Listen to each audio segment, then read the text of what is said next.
Hello, my name is Alasdair Nottingham, and I have a confession to make. This is my first conference talk for 2.5 years, so I'm very out of practice. So please forgive me if I get all tongue-tied, forget what I'm going to say, forget what the my talk is. I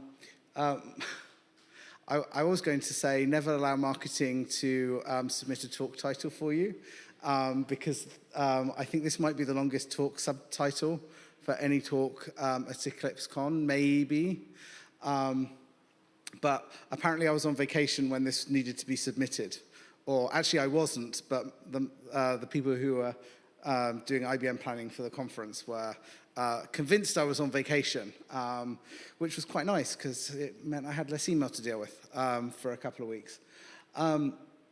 So the topic is kind of talking about, well, the topic is about innovation without compromise and Java in the cloud.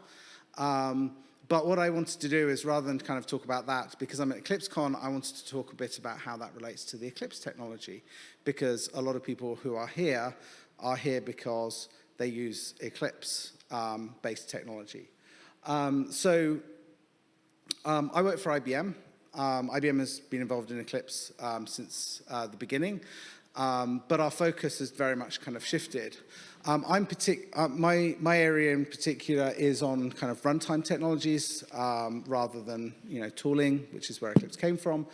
And I worked on, when I joined IBM, I worked on something called Webster Application Server, and I was talking to somebody 2 nights ago about the fact that back in 2001, when I first joined the company, we did not have good automated tests. We did testing, but it was all manual. And that's something we could do because everyone did waterfall development. So the development team would go off and do their development code, and then it would hand over to the test team. And 3 years later, we would actually have some product that we would ship. And when you're kind of doing 3-year release cycles, you can get away with a lot of stuff that you really can't when you're trying to do a release on a regular basis. And the reason I kind of still use this chart is because a lot of stuff has changed over my 20-year career working with Java. We don't do 3-year waterfall release cycles anymore. First it was Agile, which I quite enjoy Agile as a practitioner, but I kind of feel that from an executive perspective, it just means they can rock up one day and tell you, I need you to do something completely different, and they expect you to be able to just do what you were going to promise before and this new thing because you're Agile. It's like Agile doesn't mean you can do more just because you put a label on something. But as kind of things have progressed, we adopted Agile in our own development. We were still doing kind of 3-year release cycles. So whilst our development teams were starting to pull in Agile practices and we were starting to do automated testing, we were still doing kind of releases every 3 years. And this worked because at the time, most of our customers were doing long development cycles as well, and they would run an application on a single server that they bought and provisioned just for running an application for like 5 years. But as things have progressed, people started thinking, well, we've got this great development methodology called Agile. How do we make the operations more agile? And that's where kind of DevOps came from. And then, people worked out how to do DevOps, or some people worked out how to do DevOps, other people kind of still struggle. And then, of course, the next area for innovation was, okay, we've got kind of clouds coming along. How can they really help us to do things more quickly? So instead of having to, order a machine 6 months ahead of time, get it set up, configured, install everything on it, you can just click a button on some web user interface and, if you're unlucky, it takes 15 minutes to be provisioned, and if you're lucky, it takes 5 minutes. And all of these things completely changed how people developed applications using runtimes, and that also affected how we kind of deliver runtime. So 20 years ago, we did a release every kind of 3 years. Now we do a release every 4 weeks. And, you can't use these, you have to change the way you do business in order to enable that. And then on top of us, what we do being every 3 years, people are now not deploying to virtual machines or bare metal as they were 20 years ago. It's containers and, and cloud environments. So how does that relate? Well, as I said, I work on our Liberty or our Open Liberty project, which is our kind of evolution of enterprise Java runtimes. And Liberty has always used a lot of technology that is developed at Eclipse.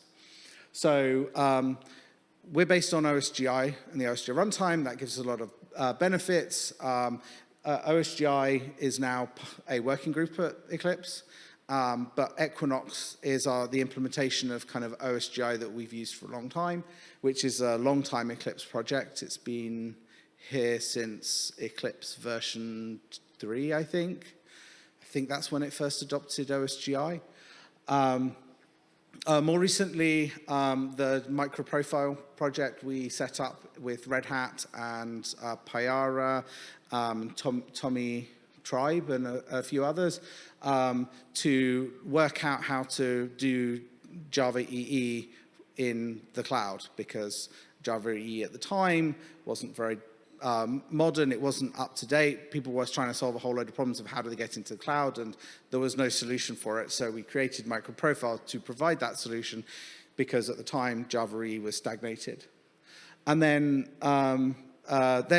Oracle decided they were going to transfer Java EE to the Eclipse Foundation, which is where the Jakata EE project came from. And more recently than Jakata EE, we started having some of our development teams working in Eclipse on some language server protocols for both MicroProfile and Jakata EE. I think the Jakata EE one is predominantly being, most of the commits come from IBM and some students in Canada. The MicroProfile one, I think, is Red Hat led. We have some people who are contributing as well. And those provide kind of plug-in, LSPs are a way of contributing new capability to IDEs.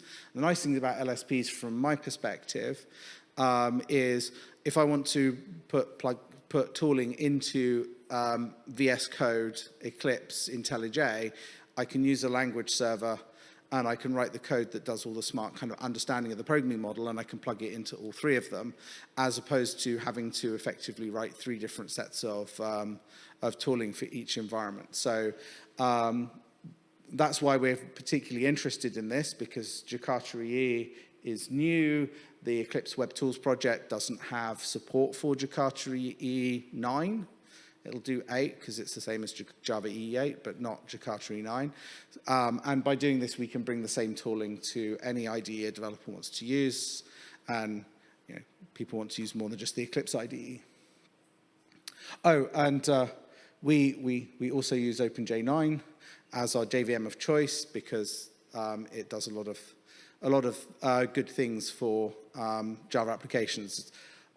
It's got good throughput, but mostly its memory management is better than Hotspot, and its startup time is also better than Hotspot. And startup time is kind of important when you're running inside cloud environments. The thing about Liberty and the thing we're using OSGI for, in particular, is being able to do just enough runtime. 10 years ago when we started Liberty, we wanted to get away from the starter server that has everything and every capability in the world already configured to something that only ran what your application needs. So we built a kernel based on OSGI, reads configuration, decides which things need to be started based on configuration. And that means if you want something that just supports the servlet specification, you can configure something that just needs the servlet specification, and we start the server, and we'll just run the absolute minimum necessary for the servlet. This isn't a very useful runtime because you can't access a data store. We don't have our database support in here, and nobody really uses the servlet specification.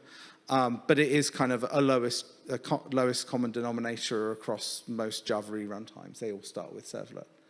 And then if you want to use something, a framework above, most people will. JSF is very commonly used in Europe. Surprisingly, I thought nobody would use a Java-based UI framework anymore, but JSF still seems to be popular. But the one I talk about most these days is JAX-RS because it allows you to write REST endpoints, and that's how new applications are written these days, or at least most of them are.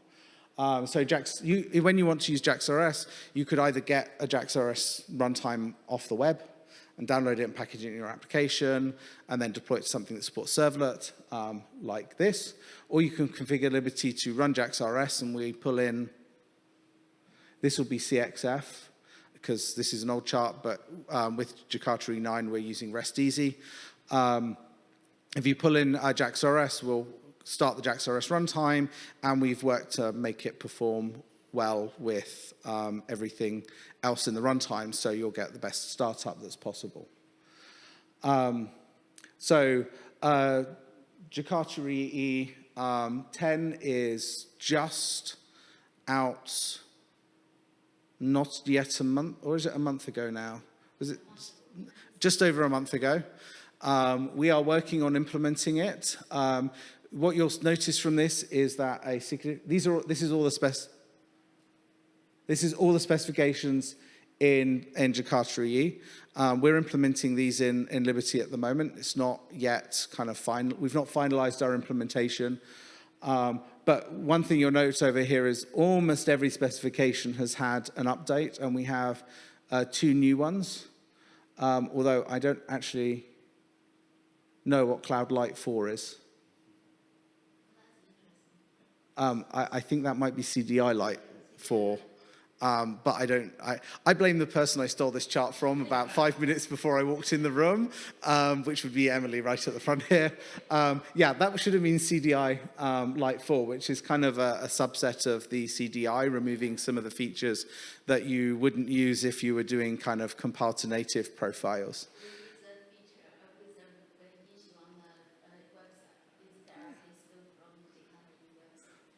Oh, okay, so apparently this is a Jakata EE. So this is a community problem. Thank you for helping me debug the community slides. So we're busy kind of implementing this. If you want to play with it. In the meantime, we have Jakata EE 10, which you can get without downloading a beta. That's all production ready. And then, of course, we're also very active in the microprofile space. So MicroProfile and Jakata EE are very complementary to each other. If you look at the bottom row, which is items in green, the items in green are basically things that MicroProfile kind of pulls in from the Jakata EE space. And what it's trying to do is add a whole bunch of additional capabilities for, well, in my head, I think of it as being able to deploy your application into Kubernetes well.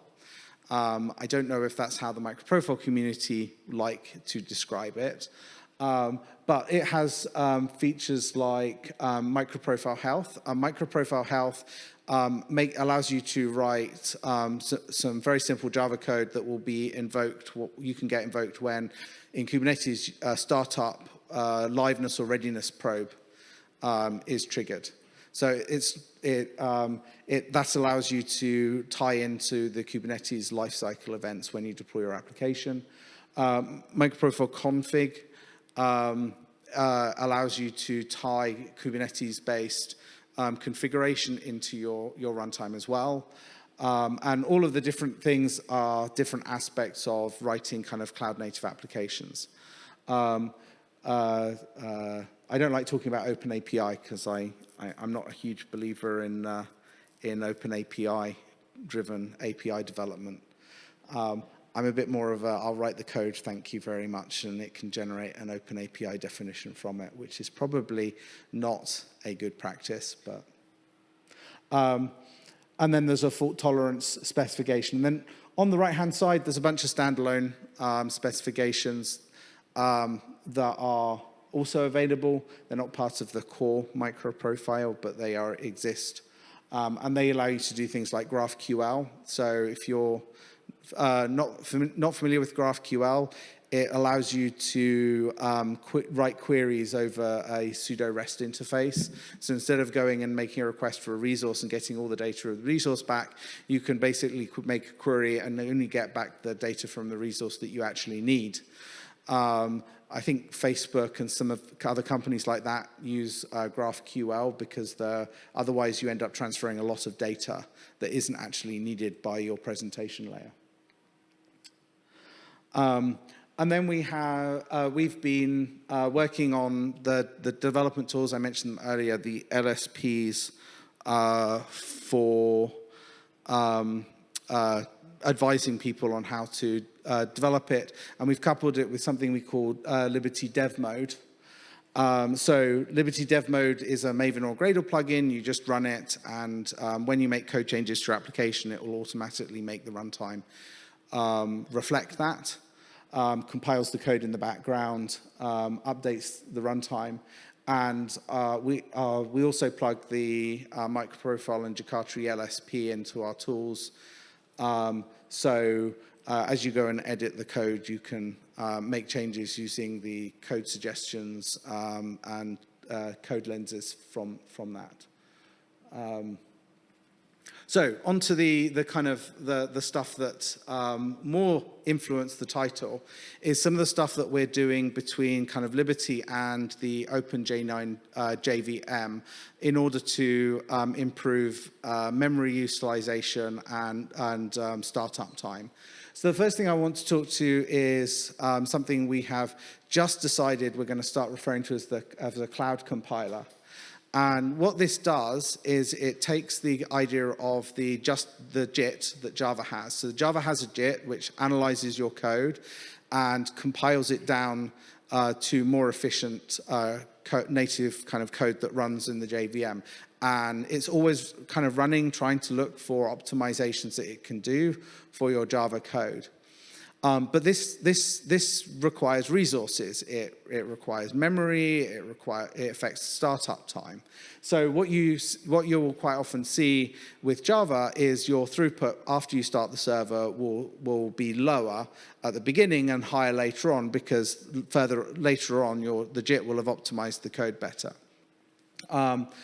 But there's also a kind of penalty for it, which is to do with memory usage. So the JIT requires memory in order to do all of this work. And ultimately, it results in a better throughput performance, but you have this kind of window which can be problematic where you need more memory. I want to move closer. Okay, so if you look at this blue line here, this is an example of the kind of memory usage for OpenJ9 when it's doing the JIT compilations. And you'll notice when you're in the steady state, it's using maybe 200 megabytes of memory, but it's kind of peaking almost at 500 in this workload. And that means that when you're kind of deploying it into a cloud environment to get all of the things to happen that you want to happen, you need to have a lot more memory available than you do for the steady state. If you're running your container for quite a while, that means you're paying for like 300 megabytes of extra memory for that container or that JVM instance than if you weren't JIT compiling. Now, you can tune this down. You can basically, if you've got less memory available to the memory, the JIT is smart and it will it will use less memory, but that means that your compilations will take longer, so that peak throughput will end up taking longer to achieve as well. So the idea with this Semeru Cloud Compiler is we're taking the JIT out of the application instances and into a separate process space. And then the application instances talk to this separate cloud compiler, and it passes the information across to it, and when it gets across to the other side, it will do the compilation and send the results back. And what that means is your application instance can be given the amount of memory required just for the max throughput scenario, and all of the compute time for the compilation and all of the memory usage gets offloaded to that separate instance.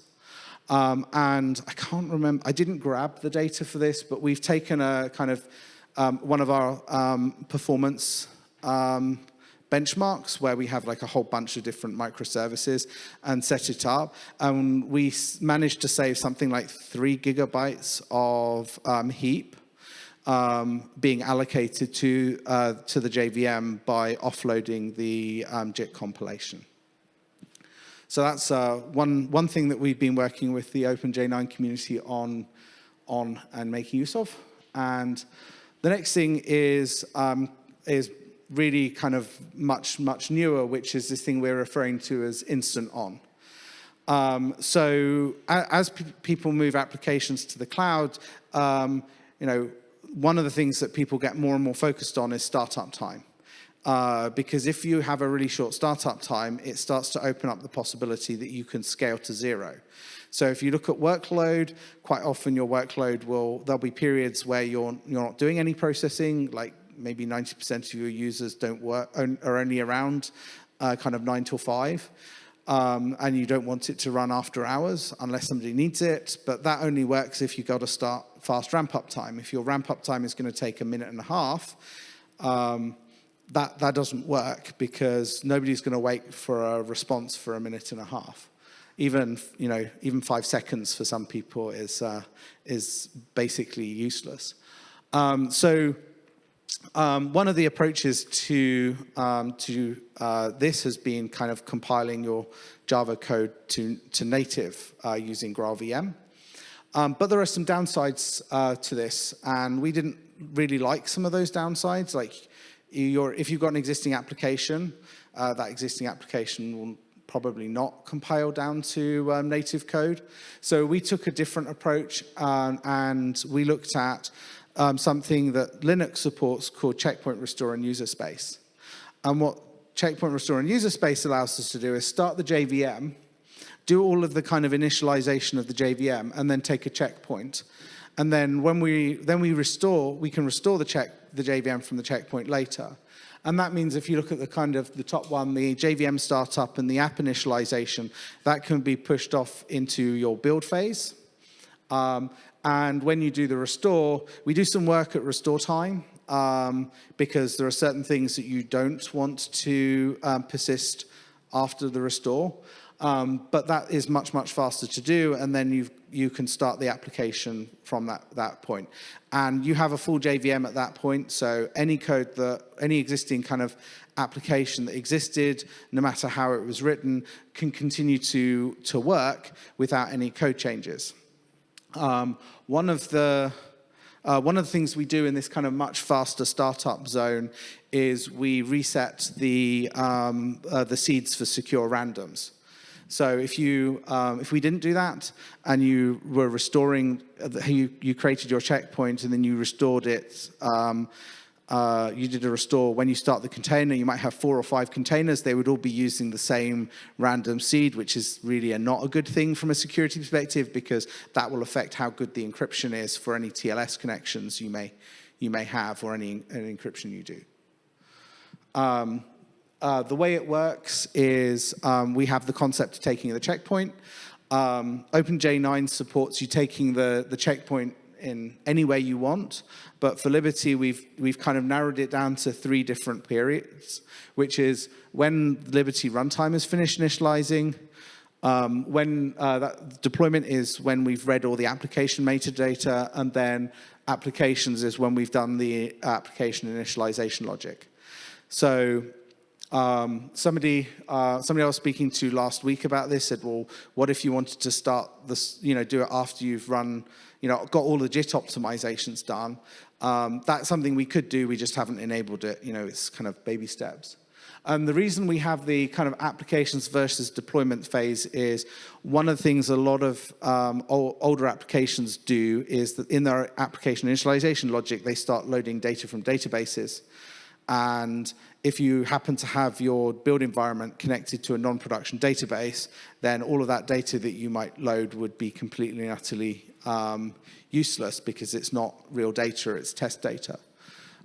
So that's why we've provided the flexibility to change because some applications may need it at a different point. And we think the best place for this is really in the container environment. So we have we've kind of enabled it through much more easily through containers. We're using Podman here because we needed some changes in the container runtime, and Podman has the latest version of the container runtime, and the Docker client doesn't. We expect that will change over the next kind of 6 months because it just needs Docker to do another release. But you just build a Docker file the way you would have built a Docker file beforehand. So that's an example of a common idiom we have for Liberty Docker files. And then you build your Docker image, and you end up with a kind of standard Docker image that you can then run. And if you were to start that Docker image, it would start without instant on. There's nothing special going on here. So the next thing is to take the checkpoint. Now, unfortunately, taking a checkpoint requires privileged access, which Docker build doesn't provide at the moment. So the way this works is you will have to run a checkpoint, and that creates a kind of container instance with the checkpoint data. And then you can commit, you can do something called commit on Docker and Podman, and that will take the content of that container and turn it into an image which contains the checkpoint in it. And then from there, you can just run that container image as you would normally. It's just this time it will restore it from the image. And we've run this across a whole bunch of different benchmarks. PingPerf is a very simple kind of REST application, and it's on this machine in Docker beforehand. It was taking about a second and a half to get to to respond to the first response. And then I don't actually know what the absolute number here is, but you'll notice it's very much smaller. REST CRUD is a REST application that does create, update, delete. And that one does database access, but you'll also notice the startup time is kind of a tiny increment. And DayTrader is a performance application that uses a huge different swathe of the Jakata EE programming model. So it's got web services, EJBs, databases, and the more programming model pieces you use in an application, the slower it tends to start. But you'll notice it's taking over 5 seconds in this environment, and then when we do the restore, it's, again, the problem with this chart is it doesn't actually label the numbers, so I don't know exactly what this is, but it's still a significant improvement. And none of these applications were recoded. They are just the same application that they were before. Some of them might work perfectly fine in Graal, but this one definitely would. It would need significant rewrite because of the way the parts of the programming model it used. But you still can get that really significant reduction in startup time. And I think I was going to do a demo at this point. Yes, I'm going to try doing a demo. So unfortunately, I haven't got my laptop set up to do this, so I'm having to connect to a Linux machine. It's running Red Hat 9. The capabilities we're using in the Linux kernel are only available in the most recent Linux kernel. So if you need a kind of relatively modern release of Linux in order for it to work. And I've got an application which is the kind of Liberty getting started application. And it's got, I've created a Docker file here which I'm going to use for demonstrating the instant on, and you'll notice I've got this from line, and it's picking up our instant on enabled beta, and everything else is pretty much the same as what we would have for another image. And I created a whole bunch of scripts in order for me to understand what I'm doing. So if I run the build script, it's running Podman build, and it is building my image. And once it's finished, I'll have an image I can just kind of do a run on. And if I don't know why, but on this one it seems to, on this particular machine, the last step seems to take quite a bit of time.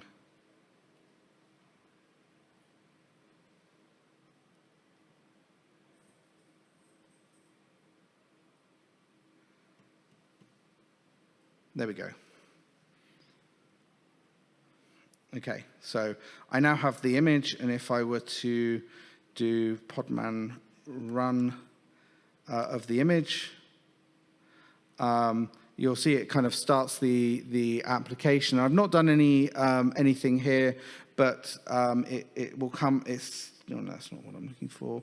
Here we go. It says the application is started in 2.2 seconds. So 2.2 seconds, old world, that was fine. 2 seconds startup time was not considered a bad thing, but we're trying to get something much, much faster. Oh, there's my start time. The whole server took 6 seconds. So what I'm going to do now is I'm going to run my checkpoint script. So what the checkpoint is doing is it's taking that container I'm building, and it is going to create the checkpoint. And that's it done. Checkpoint is now created. So if you compare this with trying to do a compile to native, that can take 40, 30 minutes, depending on what you're exactly doing, whereas this has just taken a few seconds. It was actually quicker than building the container. And then the next thing I'm going to do is I'm going to commit that. And this is taking that container instance, and it's basically creating an image from it. And the last thing I'm going to do is restore. This is always where the demo gremlins get me. And what this is doing is it's doing a run of the container. Now, there's a few non-default permissions that are needed, which are being added in the command line. So we have to add capability checkpoint, restore, netadmin, and sysptrace. But whilst I've been talking about that, this message has come up, which tells me that the server has started in 0.255 seconds. So that's gone from taking 6.5 seconds to taking 255 seconds for this particular application. That is a significant improvement on the startup time. And I guess with that demo, I don't have time to kind of actually hit it because I'm supposed to finish in a minute. So I will wrap up, and then I can take questions as we get hustled out the door by the speaker people. So Emily, if Emily and I will be at the IBM booth at 5, we'll be signing the copies and giving away copies of Practical Cloud Native Development with MicroProfile, which we co-wrote with a bunch of other people who are not here. So we'll give you, we'll sign it from the people who are here. I don't know what the QR code actually scans. Okay. Okay, so if we run out and you still want a copy, then that QR code. And then there's some kind of resources. We've got a blog post on the Liberty Instant on the OpenJ9 blog. I was going to give a list, but they've got like 4 or 5 blog posts about how the JVM does all of this stuff. And they happen to be the most recent ones. So if you go today, that link is good enough to get the 4 blog posts they've published. The Jakata EE and MicroProfile LSP I was going to demo, but I've run out of time. Those aren't available for the Eclipse IDE standalone yet, I don't think, but the Liberty tools include them. And then, of course, there's the Open Liberty website. And with that, thank you. Thank you very much for staying and listening.